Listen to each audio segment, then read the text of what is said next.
Tonight on Real Honesty without Jonn Ritland. I am not Jonn Ritland. I am the Terminator. Hello. And we had a very small episode of NXT tonight, with matches with Dakota Kai versus Bianca Belair, and War Raiders versus the Mighty. But let's get into the nitty-gritty. Well, the show began with just more recaps of NXT TakeOver. This is your usual NXT after a TakeOver event. You get an hour of recaps and maybe one or two matches, and that was what we got tonight. We start off with Dakota Kai versus Bianca Belair. Bianca with the obvious strength advantage over Dakota Kai's experience, focusing on strikes and grapples, as well as including a pretty impressive 5-second delayed suplex and a backbreaker. Then going through the match, going through the motions, after holding up Dakota Kai for a good 15 seconds, Kai escaped and started her counteroffensive, and that quickly failed.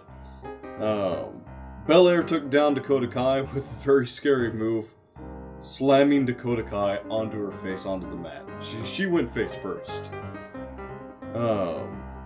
We had backstage promo with Ricochet and Dream after the takeover. You know, Ricochet talking about how he proved why he's the one and only, and the Dream saying "Dream over," and then saying that explains everything, and then just walks off. Recaps, more recaps, and yet more recaps. It would have been good to actually have a promo from some of these people that were, involved in the matches during TakeOver, but come what may, they decided not to do that. Aleister Black looking pretty beat up after the match with Lars Sullivan. EC3 promising that every single TakeOver will have EC3 from here on out. It's a hard promise to make because eventually he'll move up to the main roster. Once all the recaps were said and done, we got to the last match of the night, out of two of them. It was War Raiders versus the Mighty, the group formerly known as TM61.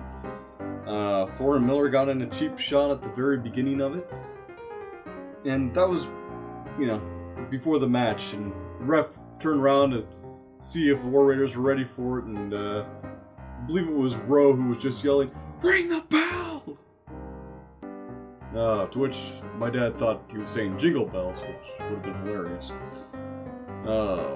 Jingle bells! After dominating for the first few minutes, War Raiders turned things around, including putting one up into a pop-up. Just popped him up for what I thought was a powerbomb, then tossed him, and brought him down to a power slam. Match ended with an elevated leg drop from the War Raiders. That was pretty much it for NXT after TakeOver Chicago. I honestly could have seen a lot more from this. They could have had Aleister Black cut a promo. They could have had another match. We didn't need all of these recaps. We didn't need to see Shayna Baszler with her MMA buddies in the back because I've already seen them. Yeah, I know you're leading into them. I don't think it's gonna be as interesting as everybody thinks it's going to be. See what happens there. Hopefully they're not as boring as Shayna Baszler. I would like to see what happened with Nikki Cross after that. It was really more of a glorified recap with a couple dark matches. And it was kind of disappointing, to be perfectly honest. The wrestling wasn't bad. Bianca Belair put on a great show. Dakota Kai, I don't know where they are going with her. But yeah, I'll save my theories for a later time. Yeah, this has been Real Honesty without Jonn Ritland. I am not Jonn Ritland. I'm the Terminator. And you have a good night.